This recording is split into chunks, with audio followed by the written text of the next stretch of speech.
guest today is Laura Wiesen, and I'm going to ask her to give you all her background. We're going to talk about the press and information and all those things that are going on in the 21st century, but we're both from before. So, Laura, go ahead. Hi, as you said, my name is Laura Wiesen, and I have been a television news and documentary producer for more than 15 years. I'm not doing that right now as I live in Gloucester, but I've worked at networks such as CNN and CBS and produced for quite a few, the History Channel, CNBC, PBS, etc. So had a long career in television and television news. I had a long career in the newspaper business. In fact, I began here with the Gloucester Times way back, many decades ago. And the news for both of us, the old way of doing news is very different from the current way of doing news. And with so many candidates in the primaries now and all this information going back and forth, I just thought, at least for a while, we could talk about how do you find, which path do you go down that's going to lead you to the right place? Well, do you mean how do I find information about the current candidates? Right. And about the news and about what's really going on. Right. Well, I would say first on candidates, it requires really reading, to be honest. Going back to really reading, especially for the candidates who have sort of records and who have been in office, where you can see where their votes are, see where they've led, whether it's in the Senate or in the House or in their community, sure. Or in their communities or in their states. There are some Exactly. governors in the races. Yeah. So I think there are journalists doing, evaluations of these candidates. I think at this point, I would say the best way to start really digging into the candidates, if one wants to do that at this point, is by reading about them. I mean, really reading about their policy.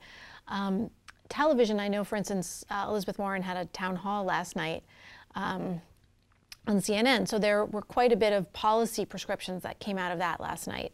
Mm-hmm. That's an important piece to see what the candidates are saying now. But I think to really evaluate any candidate who's been in public life, it requires in-depth biographies of them to see where they've been and what they stand for. Do you have a place that things you read, magazines you read, newspapers you read? Where do you get your reading information from? What do you trust? What do I trust? As an old reporter, what do you trust? I read the New York Times and the Washington Post on all of these things. I read The Atlantic, I read The New Yorker. Do you really? I read Mother Jones. Do you sleep at all? I don't read them all the time. There's been some very interesting reporting in Rolling Stone. I think that there are reporters doing a lot of work throughout the media landscape, because the way that people are getting, the way I see those articles, the way others see those articles, I see them on Twitter. I see them on Facebook. I don't necessarily read the magazine itself. Right. I don't necessarily read the magazine. Some of them I support journalism, so I do subscribe to quite a few periodicals, even if I'm not getting a print version. Okay.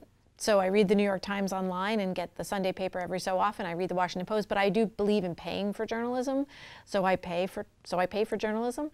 But I think there are. I think there are print reporters doing good in-depth work on the candidates. I also think, there are really interesting podcasts. I haven't been listening to any on candidates specifically, but podcasts are a great way where sometimes journalists sometimes journalists you don't know go in-depth on a topic, and that's another way to sort of learn. Podcast is an individual journalist. Well, podcasts are audio. It's sort of like old radio. That's but there's all different shows, and it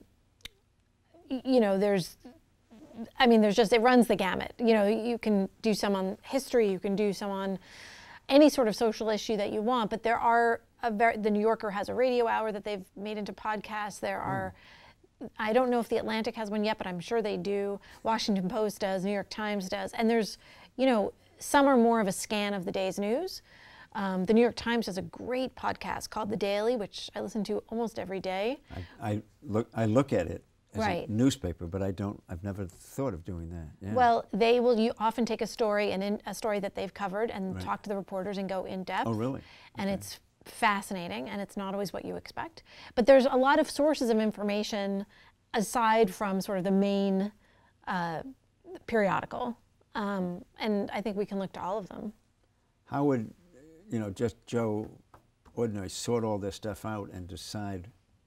I mean, in the old days there were yellow journal, so-called yellow journals, and good guy. And in many of the cities there was a morning paper and an evening paper. Mm-hmm. Sometimes there were papers owned by two different people. One was clearly Democratic, the other was Republican, and they'd sort of battle each other in the city. And in fact, I worked for the Hartford Courant, and we finally beat down the Hartford Times. We just did more better things, and we also happened to be a Democratic paper. But we really truly did outperform them, and they just pulled the plug. But how do you, it's so complicated now. I mean, you've mentioned technical things of the 21st century that I don't even know. I wouldn't even know where to turn them on. Do most people know how to go through all this landscape? I wouldn't say most people. I don't know. I don't know what the numbers are on who utilizes social media for their news source. I'm sure those numbers are out there.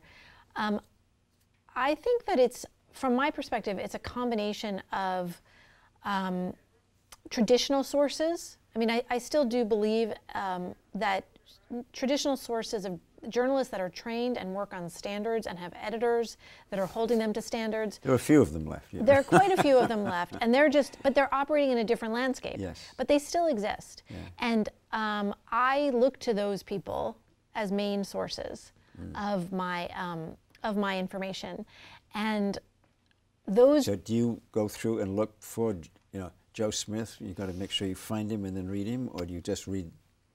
Well, in general? what's interesting about a place like Twitter, for instance, is that I can follow those journalists. So by name? By Yeah. name. Okay.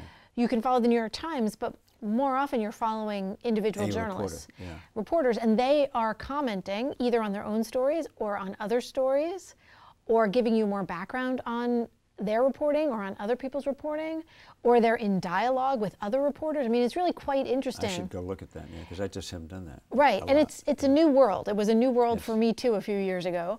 Yeah. But it is a way that, and you do have to learn. I mean, it's a learning curve of, there is a lot of what's called clickbait, which are headlines. Clickbait. So, Clickbait. so that's an online term. Oh, to get you to come into it, yeah. So that's an online term. Facebook, online newspapers, everyone's using it. If you have a, it's like any other sort of media. If you've got a scintillating enough title, people will click on it, Yeah. and clicking on it is related to the advertising dollars that they get. So That's true. Yeah. so that's clickbait. But if you are careful about those things, and we all learn how to not retweet things that we haven't read, or how to sort of ascertain who we can trust in this landscape.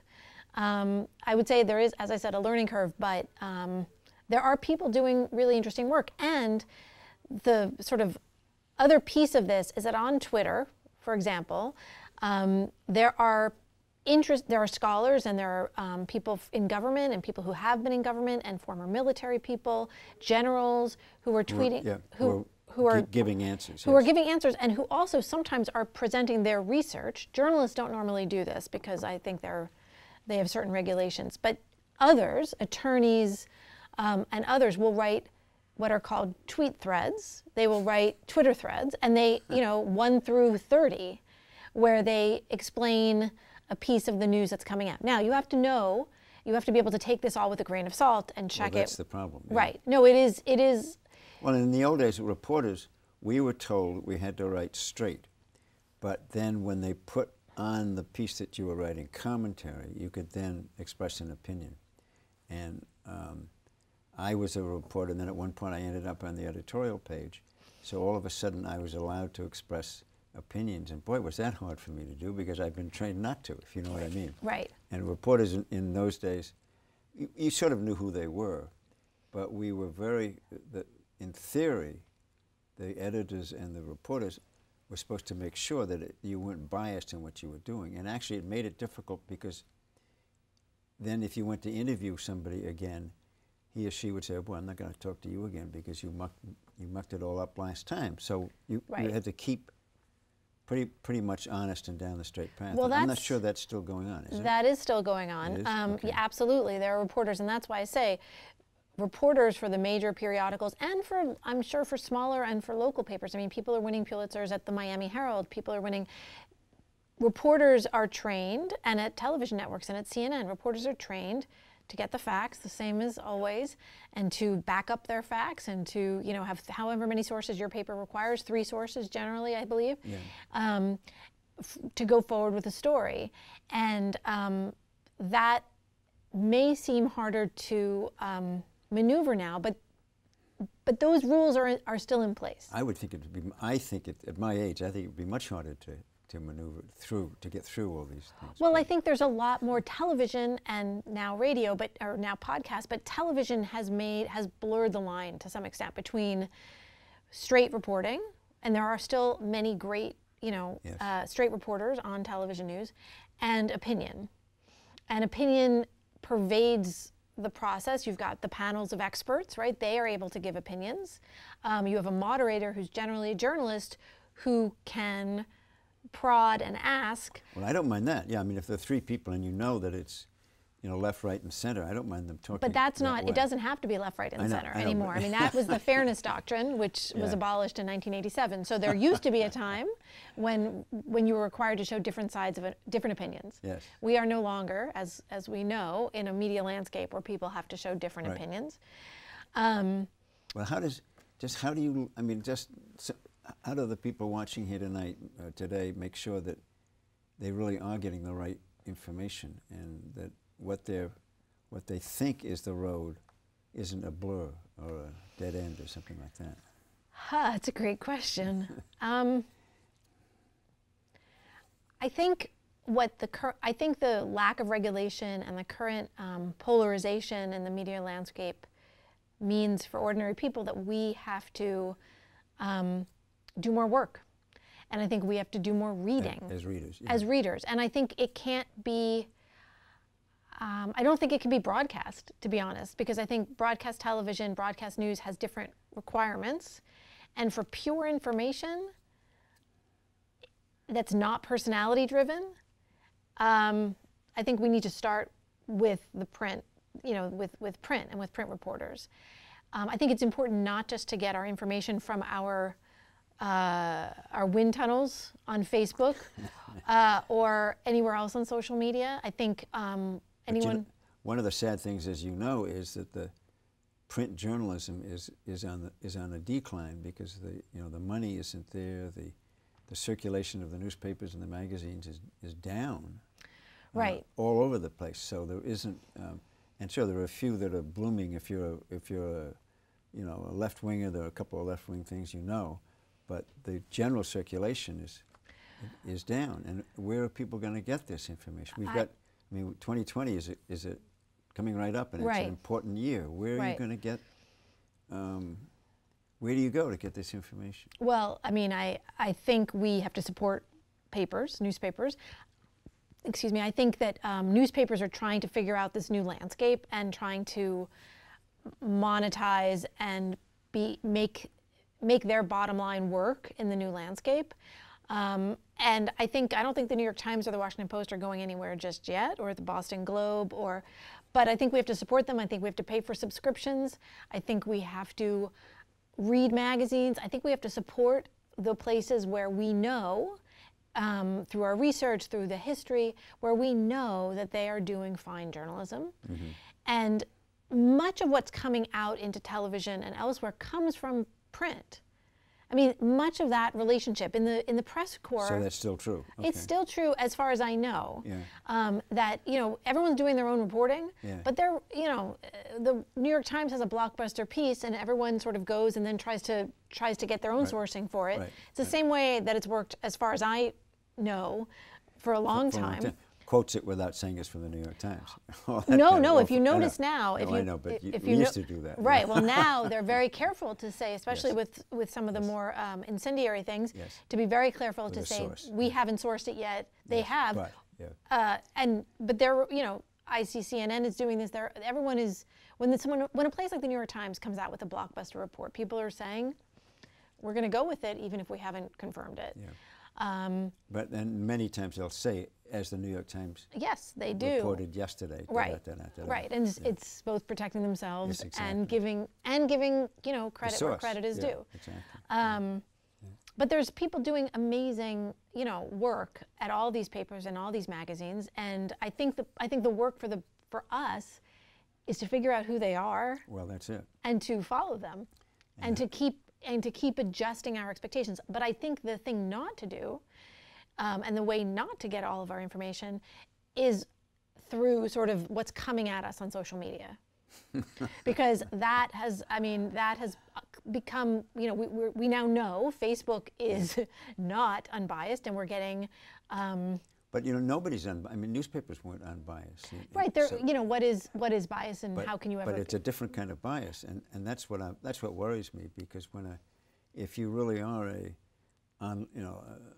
social media kind of person, and the bias is there, but you don't realize, you Right. really are not informed. Right, if you know what I mean. right, and that's happened. That's where we are, Yeah. right? We have people living in these silos Right. online and not hearing Yeah. at all. How can we open the doors of the silos? We have to find other. We have to get out. We have to turn off the computer and read a paper, and read a magazine, and you can use social media to be a great resource, I think, but it requires work.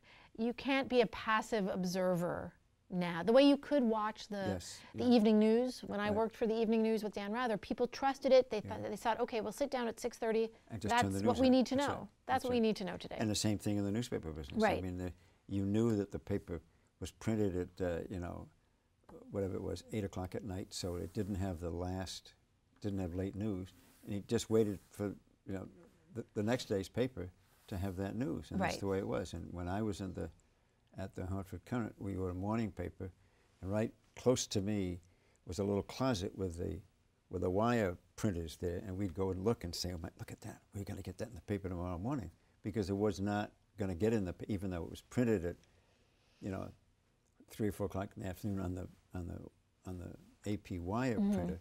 It wasn't. There's no way it was going to get in the newspaper because that had already been printed. So, Right. So we knew sort of 12 hours ahead of time what we had to use for the next day. Right. And now it just is 24 hours Right. news. And Well, that's- your readers, though, trusted that everything they needed was there, right? Some did, yeah. Well, that I was. hope- I I think hope that they was did. the social No, the contract, Yes, I agree. right? And I Most think, did, yeah. and that contract no longer exists. Well, also, news is now a 24-hour issue. So. Right. Well, the business became a 24-hour business. So the news cycle. Look, news was always happening all day Yes, long. but it was reported now. Right, right. Well, if you were in television, and you were much more likely to have updates. Well, I was on a 24-hour Not- broadcast. exactly. So I was on a CNN. So we had to. exactly. But what that means, is you have to fill 24 hours. That's right. And so. And now people expect that now, and decades ago you didn't. That was it, and you Right. had to wait for the next day. Right, but Well, we that's. turned on the radio, but it was not that great a source of news all the time. Right. Well, we don't wait anymore. Yeah, I know. We So- don't have to, and we don't want to. So we go. But the flow, you can get swamped by the amount of so-called news there is out there, and how do you sort it out? I mean, where I come down personally Right. on this is I come down on, for the most part, traditional resources like the trained reporters for the major papers, as well as experts from other, former prosecutors, former military generals, experts who I can read directly online, who I believe to be, through my research, through my observations of what they write, Right. who I believe to be And valid where they've sources. been in their And where experiences. they've been in their experiences. Right. But do you think most people do that? I doubt it. Yeah. So how are they going to get? How are we going to help them get the news? In that sense, I would say get off Facebook and either get a subscription to, get a subscription to your local paper here in Gloucester, the Gloucester Daily Times, or and to a major paper, whether it's the Boston Globe or the New York Times or the Washington Post. Pay for it, support it, read it, and use it as the base for your exploration of other resources. Boy, I wish people would do that. But as I say, the numbers are going down in the newspaper, in the purchase of information. And what worries me, I mean, here we are coming up. We got a presidential election next year. I just don't. It's so. I think the field is so confusing because do you look for issues? I mean, do you say, okay, I want somebody who talks about climate change or something like that, or do you look at individuals and hope and say, all right, I like Joe, and then you just hope that he's talking about climate change, or I like her about this. Which, how do you sort it all out? I mean, it's a very personal. It's a personal choice how they do that. I mean, for me, honestly, I think it's a little early for myself to start really investigating. I'm interested in the candidates, but I know that Massachusetts, it's not as if we have an early primary. It's not as if we have a say early in this race. And so for me, even all the attention on the primary at this point is part of the 24-hour. I mean, this is just part of, we need to fill time for the next year. So, and it's not invalid, right? You think it's filling time? It might be. Yeah. I think, I do think that some of it is ridiculous. I think having a town hall with Howard Schultz was ridiculous. Yeah. That's just using time. That just, you're hoping you're going to get some ratings. You're hoping you're going to make some news. If you don't, you don't. But it's with the, I don't think that of the main contenders. I think that, you want to hear from Elizabeth Warren. You want to hear from Bernie Sanders. You want to hear from Amy Klobuchar. You want to hear, I mean, I want to hear from them. Right. But for me personally, there's a lot going on in my life, and I'll wait until a little later. Yeah. A little later in this race to see how this. And of course, as you say, there'll be primaries, so the field will be shrunk. But the field will be shrunk. I just don't know. I mean, I really do. I look at issues and I think, oh boy, now does Bernie? Is that where Bernie's going to go? Or I look at Bernie and say, hey, Bernie, whatever you say, I'm for you. And you can't. Right. We all make our choices that way. Yeah. I think television by its nature and is a personality-driven medium. I will say that I do think that reporters have already fallen into a trap of reporting a lot on personality and less on policy. Meaning, explain. I think that I think that depending on who enters the race and how we talk about who enters the race, meaning, Beto O'Rourke just entered the race, Joe Biden might enter the race. We're talking about that a lot more than we're talking about, like, here's what Warren said, here's what Gillibrand said, here's the policy, here's what Cory Booker said. The issues, The issues. And that's an easy trap because it is much easier for people to tune in on things we understand, like personality.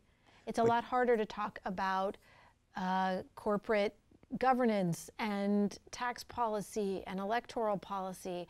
Those things are more dense, and people, I learned this when I was in television years ago, people don't want to hear about tax policy. It's boring.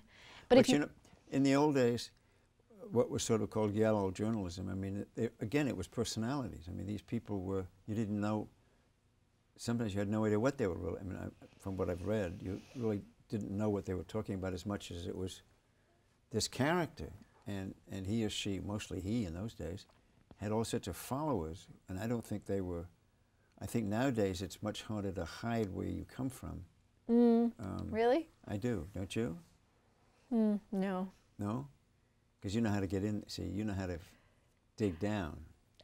I think our political culture today is one based much less on substance and much more on celebrity. But that doesn't necessarily mean deep brain power, it just means celebrity. It means celebrity. Yeah. I think that's, I'm sure people have written treatises on what television has done to the American even though you're top, I don't want to insult television, but yes, I know. I don't mean television news. I mean television. Per se, I A completely passive way Yeah. of just accepting understand. Yeah, whatever it is. and this stuff just comes out, and you don't think as much. Right. I'm sure people have written on this. I have not. Yes, yeah, yeah. And people reading don't necessarily read as carefully as they might. You know, they just sort of scan the piece and they come away half informed because they've sort of skipped through it and that kind of stuff. So it's always been that way. But, I think there's, I think, and I could be wrong on this, but I think that there is a different brain function for reading than for watching. I think reading is a more active, oh, your brain has to be doing some work to read something, I think. that's probably true because, when I'm reading now, I mean, at my age, I read now and I have to go back and go up to 3 paragraphs above and say, well, now, wait a minute, what did they just say? And come on down. And I think, no, wait a minute, I used to do all this stuff. I can't be that old, but it is hard. Now, maybe it's just the flood is there, but... Maybe, but I think our brains work to read a little bit more. Yeah. So we've got, I mean, what we want to do is get people to think hard, and we can't say which candidates we're for, but think hard and vote. This is 2020 is coming. How do you think, what should they do to get themselves going down the right track? You say read. I say read. I say read, listen. I would say listen more to the candidate and less to the pundits talking about the candidates. Really listen to what they say. I think the town halls are useful. I was going to say town halls. Well, I mean, how about going physically to a town hall? Absolutely. I mean, I think we have the opportunity here to go to New Hampshire. Exactly. I know people who've or already Boston and right, yeah. but New Hampshire's obviously a very important primary. Yeah. I know people already who've been going up to New Hampshire to listen to the candidates. Really? Absolutely. Okay. And that's, that is, if you have the ability to do that, and if you have the time and the resources to get up there, that's a great way to sort of get a sense of these people and who they are. Yeah. Yeah. We are asked, some of the Democrats are asked to go up there and help the campaigns of people up in New Hampshire. But I've never gone up just to listen to a candidate, but that would be a good, yeah. I know people have been doing it already. I haven't done it. Okay, okay. And there will be more and more of that down here. But I just think I really think it's going to be a complicated year to go through, and I just hope that I hope you all can read and listen and vote the way you want to vote, and it comes out right. But we can't say more than that. So listen, thank you. This is fascinating. I mean, but I'm glad. It is complicated, isn't it? Negotiating the new media landscape requires more work on our part. All right. Well, listen. With that, we will let you guys read and listen and negotiate the landscape. So, thanks very, very much. My pleasure. Great, great. My pleasure. Thank you.